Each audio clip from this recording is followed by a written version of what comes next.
Welcome to OnlySlams.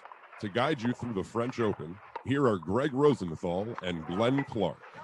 If you guys knew the backstory of this particular episode of OnlySlams, you would understand why it is that right now we're doing this as a hobby.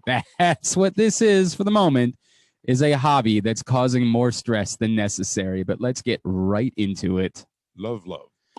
Greg, we came into this tournament saying, boy, the bottom side of the women's draw is wide open and could be anyone. And we were right. What we weren't right about was that holy S, the top side of the draw proved to be just as wide open. You clearly knew exactly who the semifinalists were going to be, like the rest of us. Obviously, these four were always going to be the women's semifinalists at the French Open. Of course. I was really looking for either Krejcikova, Sakkari, Zidansek, or Pavlyuchenkova to lift the trophy on Saturday. What a wild final it is. It shows that we are truly tennis nerds, that you're leading the show with this, because if this is like a sports radio, no at this point, any chance that you were getting like a casual American fan is gone with Coco Gauff losing. So I want to start there. Unfortunately, she kept playing at like 2 a.m. I caught some of the longer highlights and stuff, but she battled in her quarterfinal. She lost to another player that was in form on clay. And I just hope like people understand how great her achievements are right now. Coco, I think, is top 10 now in the race, which means points in 2021 alone. And is coming off what I think was the best stretch of her career here on clay, and had a really good tournament, and came up against someone who, I don't know, might be winning the trophy, even though like no one's ever heard of her before. Correct. Greg, I'm in a weird spot, right? Because I do think Coco is the lead story that we should be talking about, because she's the one that somebody listening has heard of if they're a casual tennis fan. She should be anyways, because she is like story, no doubt. She's 17 years old, and to be doing what she's doing at her age is really impressive. Like the way she mowed through her draw, which was not all easy, very professionally, very quickly, and then came up against it today. But you're right, that wasn't the biggest tennis women's story of the day. Well, hang on. I think we should say this. I think what we say is, if anybody was on the fence about whether Coco Gauff was completely legitimate or just sort of a flash in the pan, that's over. It's over now. Coco Gauff is a legitimate threat to win major championships in soon. Will it be women? I still hold back and be like, gosh, she'll still only be 19 in 2 years. And I hear you. If she hasn't won any by then, it's far from a disappointment. But this was a nice big. I agree. I'm just saying, as a threat, she's a threat to win a major championship. Absolutely. Especially on clay. I think we're realizing it might turn out to be her best surface. That's good job by New Balance, signing her up early, seeing those New Balance ads with her and Kawhi. It's like, man, how did New Balance get Coco Gauff? Good job, New Balance. Oh, no question. I think that a lot of people would argue that Sakkari looked the best, and I think that's in part because she was playing Swiatek, but we saw Swiatek was banged up during that match. I still think Sakkari has played tremendously, and gun to my head, first of all, why? Like, that's unnecessary. Let's not do that. But second of all, if I had to pick one of these four, I'd probably say Sakkari. She's the most accomplished player of the four, although Pavlyuchenkova would be in that conversation, but she's the one that beat Iga Swiatek, so I'd probably lean towards her. But I think what we're really saying is we have no bloody clue who's going to win of these four. Well, it's a historic tournament. The first time ever for first-time semifinalists in a Grand Slam. I think maybe there was one Australian Open in the 70s where but like nobody played, right? But didn't show up. No top 16 seeds either. But Sakkari kind of was in top 10 form coming into this tournament, and is the highest seed at 17, and did just beat the best player on clay, and does have the biggest shoulders of any tennis player I've ever seen. I mean, she just looks like she would crush you, and maybe it's the intimidation factor takes her over the top. She's delightful too. Good personality. Like, you got two Greeks in the semifinals on both sides, and I think they're literally the only two Greeks that have a ranking. That's kind of wild. In either tour. That's kind of wild, right? Crazy. That is really kind of wild. If you're good, if you're Greek and you play tennis, you're really good, or you're terrible. I don't know. Someone put it this way: like both these semifinal matchups, if they were a first round match, they would have been on like court 15. Correct. And that doesn't mean they're not worth watching. The thing I love most about tennis is almost every day it's going to be someone's best day of their career. Yep. And it'll be that and then some on Saturday. And I'm looking forward to that. I'm hoping it's Pavs. And I hope it's her versus Zachary, and that'll be fun. I agree. That will be fun. All right, next. 15 love. I want to have the Nadal conversation, Greg, because it might end up being the dominant topic of conversation by Monday, or by Sunday. But I want to get ahead of that a little bit. And that's the idea that on the men's side, not nearly as much pandemonium as we've seen on the women's side. And that's in part because no one ever came into this tournament thinking anybody besides Rafael Nadal was going to win.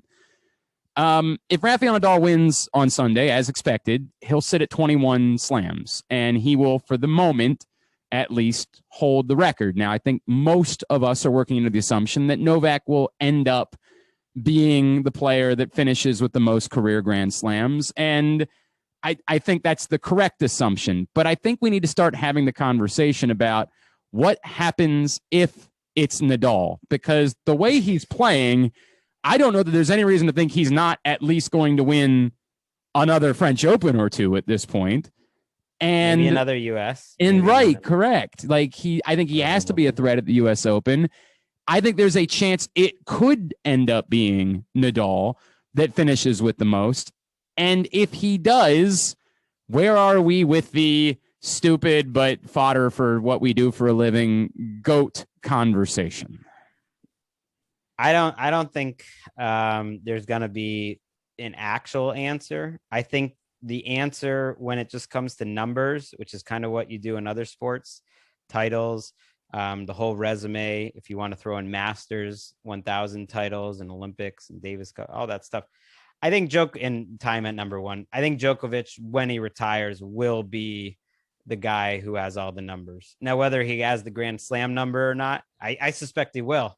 Right. But whether he has that or not, to me, Djokovic is going to be overwhelming. And Nadal's got that weird thing where it's like, okay, but 14 of them are at the French. Do you give him extra credit for that or not? It's crazy, though, that he'll have as many French Opens if he wins this year as Pete Sampras had any Grand Slams and was the all-time Grand Slam. Correct.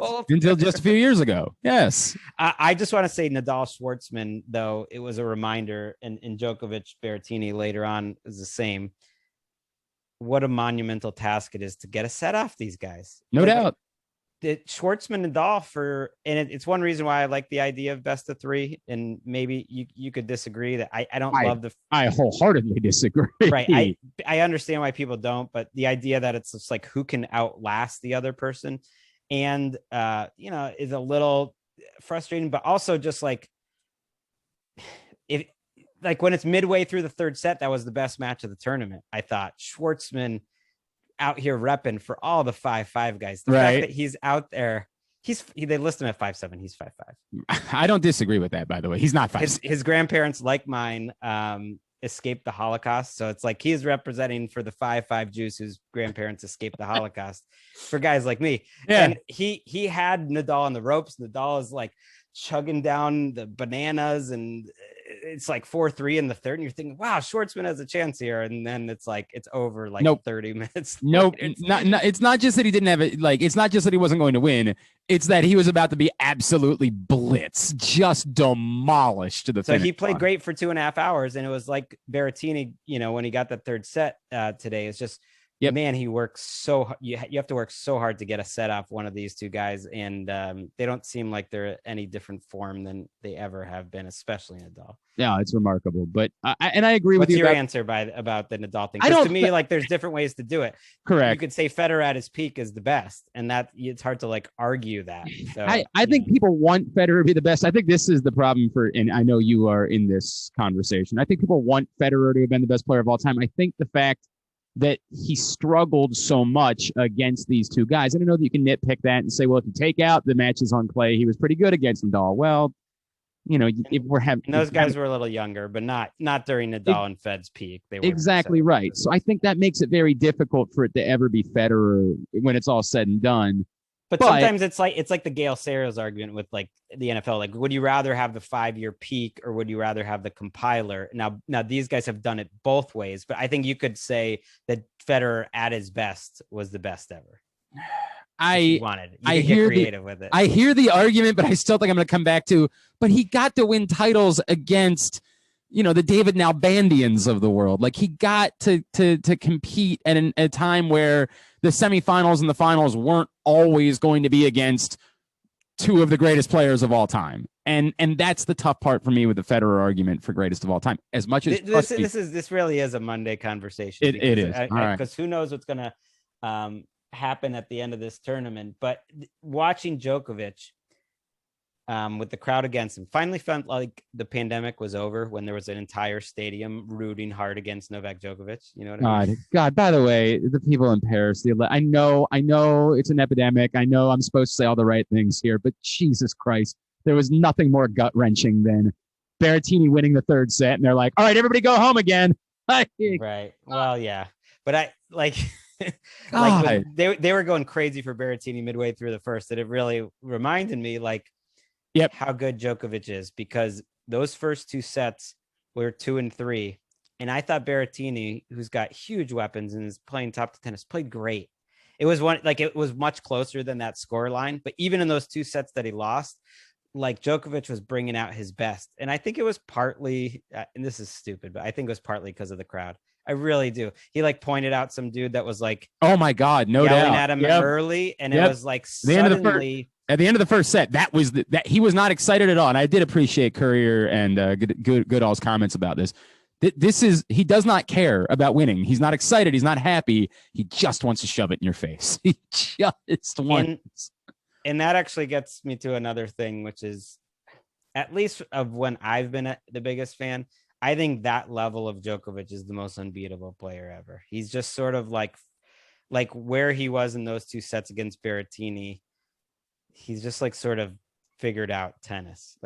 There's nothing you can do in a way that I think Nadal and even Federer it's not like that, where he's got about 5 different things he can throw at you and you cannot get the ball past him, and he just locks down and you're done. It's crazy. All right. Let's just go ahead. We're not really it's not as organized as our typical episodes have been. Let's just hit the sounder now and we'll talk let's talk about the other semifinal. And it's funny you bring up the sort of anti-Djokovic thing, because I've heard from a lot of people that I know that are tennis fans who have wondered if playing in front of the empty crowd really killed Daniil Medvedev's chances the other night, because he also feeds off of the negative energy, because it's just what gets him going. And in a match like that, a big time match against a player who's so good on clay, did it kill him to not have the crowd there? Is he just not capable of rising to that level without having that negative energy with him? It's one of those questions that you can't answer, but I think has had a real impact on tennis in every sport over the last year and a half. Sure. It's just how it is. Osaka really handled the lack of crowds incredibly well. She's handled huge crowds incredibly well too, but it was one thing I noticed, in that US Open run and then Australia. Federer, I think, lost a lot, not having a big time crowd. And yeah, I think Medvedev absolutely would have had a better chance, but I give Tsitsipas credit. It's a matchup he has not been able to win at all. He was down 1-6 against Medvedev, and to win that convincingly made me feel good that he can. I hopefully beat Zverev. That's what I'm rooting for, and give us a fun final. In a fresh face in a final. He's been around a lot, but he hasn't been in a final, and he hasn't been in a French final against one of the greatest ever, whoever it's going to be, and I'm looking forward to that. Hopefully no Zverev, please. Look, Zverev showed his ass again the other day on a shot that was out. By the way, this is a real problem at the French. They've got to stop just relying on the ball spots. We haven't talked about this at all throughout the tournament, but Hawkeye technology exists, and we've all kind of accepted it, whether or not it's truly as perfect as we know it to be. We've all accepted it. We don't fight it. If the Hawkeye says the shot was out, then we all agree that the shot was out, even when they've got to zoom in 6 Well, they say it doesn't work as well on clay. But yet it still exists. It's still there. And that was such a horrible look in the Zverev match for Zverev to be losing his mind, and then to turn to Hawkeye and for Hawkeye to say, yeah, the shot says it was out. And like, it's just brutal. It's a brutal look. Either it works or it doesn't work. That was a really bad look. Zverev looked like an ass in the process. Now I know he's capable of that plenty, and so he probably doesn't need help in getting to that point, but it was a bad look for him in the quarterfinal. So here's the newcomer's guide to why Zverev is loathsome. Number one, he's always been so cocky and just, he's come up, has had a lot of success, and just sort of is that stereotype of like a snob, of like the skiing boyfriend in an 80s movie with the blonde girlfriend initially. Like, not bad. Just that, on a much more serious note, then he has these domestic violence allegations, which are really serious, against with this other former women's player that I think the ATP has stayed totally silent on, which is almost put him in an even worse spot, but he hasn't made it any better with his limited reactions to it. So he does just sort of seem like a creep. But the number 3, which I do not think should be lost, is that he is boring to watch. He is a big, tall... Anyway, not as important as number 2. No, the number 2 is why I'm like putting the thing on him. Correct. And he just, maybe he'll mature, maybe he won't, whatever, but he doesn't seem like a guy worth rooting for. But number 3 is that, like he's this big, tall guy who, when push comes to shove, pushes. And and it's not like like he plays defensive, boring tennis. And I hope that doesn't work against Tsitsipas, but that's probably what we'll see. I would tend to agree that that's probably what we'll see. I do think the way that Tsitsipas, and the fact that he was able to get through so easily, we were worried when we talked the other day about he and Medvedev beating each other up, and whoever came out of that being so beat up that they weren't ready to go play Zverev. I think that's the good news, is that Tsitsipas got through that without really having to. He had to play very hard. It's not like, let's not pretend like it was a cakewalk for him, but he didn't have to burden himself to such an extent that it should still be an issue come the semifinals on Friday. So, and he's the opposite too of Zverev, who I think Tsitsipas, if Fed fans are looking for like stylistically the beautiful tennis player out there to take the mantle, I like Tsitsipas's game, especially on clay. I tend to agree with that, and also he gets the extra day too. So they both get the extra day, but he coming out of a tougher opponent gets the extra day, and I think that's important. All right, now this. Sporty love. So the final piece of the semifinals. Do we want to give any insight to what we're dealing with? Just because, okay. Hey, look, we've got kids, we've got sports schedules, we've got other shows. We thought Djokovic could wrap up this matchup against Berrettini before we taped. It didn't happen. We are talking now during that break where the 15-minute break taken out. Yep. Djokovic is going to find a way to win this match. Yes. I feel comfortable saying that. Whether it's in 4, which I guess, or 5, we'll see. But and if he didn't, you'll never hear. You'll never hear this part of the show. If he didn't, you will have never heard this part of the show, and it'll be irrelevant. Good point. You know what? Here's like, there's a lot of X factors here. You just took away the entire crowd. Yep. You just had to take a 20-minute break in the middle of the biggest match of your life, or one of them. If you're Berrettini, he did make a U.S. Open semi, so he's been at this level once before. That's literally it. Okay, we're working with a lot of things we're not used to, but you know who it doesn't help? Matteo Berrettini. There's no way it helps him. Nope. Like Djokovic can handle any situation. Been through it all. He's been through it all, and he also isn't human. That's the thing why I think he's just like, in terms of like who's the best, like he's gonna end up as the best, because just there's something. Well, okay, and that's not, we actually sort of like indestructible about him. That is impressive. What's weird makes about me that? think he is not a human being, but he does show so many emotions. And that's the thing. We have seen him be so human. Obviously, nothing more than what happened at the U.S. Open last year, which was just unbelievable for a player of that caliber. But you go back to, we alluded to the match against Query and what was going on in his personal life at that point, and sort of falling apart for a little bit by Djokovic standards, falling apart as a player to the point where we wondered if he was going to be able to pursue these lofty numbers at that point in his career, or if he was ultimately going to fall well short of that because he wasn't going to be able to regain that form. And that I do think that those things, adding those things onto the list, we've seen players who have been derailed for years because of these types of things. Andre Agassi, it took him forever in order to be able to return to that level, and remarkable that he ever did. Jennifer Capriati obviously would be a significant story along those lines, and an incredible story as well. But that all being said, to your point, yes, this is still Novak Djokovic. I have this weird feeling that he has something inside of him about wanting. He beat Nadal at the French Open. It's not like anybody can say, well, yeah, but you never beat Nadal at the French Open. He did, right? Like, he was able to do it, but he did it once. Yeah, he did right. Once. He did it once. And it's been really lopsided otherwise. Not just the results in the matches, but like the final last year where there was no point for you even to bother to wake up out on the West Coast in order to watch it. I do still think that something about that drives him. And I'm not saying that means that he's going to be competitive on Friday, because this is still Rafa Nadal on clay that we're talking about. But I get the sense that when we're in this world, when there are so few dents in your existence that you deal with, tennis existence, not your personal, there's a lot of dents there.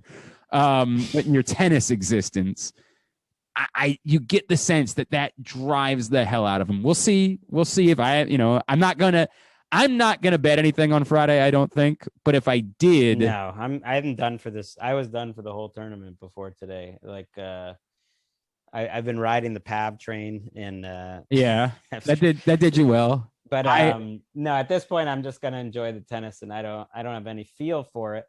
My last so bet wrong was so many times, but picking against Nadal, being like, okay, this is the time. It doesn't make sense that Djokovic is this big of an underdog. Yep. It always does make sense. I would want to, and I did that to myself. I got myself into that. I got twisted into betting Medvedev the other day. I got twisted into it. Like, he's 6-1 against the guy. I got 4.5 games to play with. Like, why wouldn't I bet him? Like, why wouldn't I do it? What am I missing here? I gotta bet him. So I regret that. That was a regrettable decision on my part.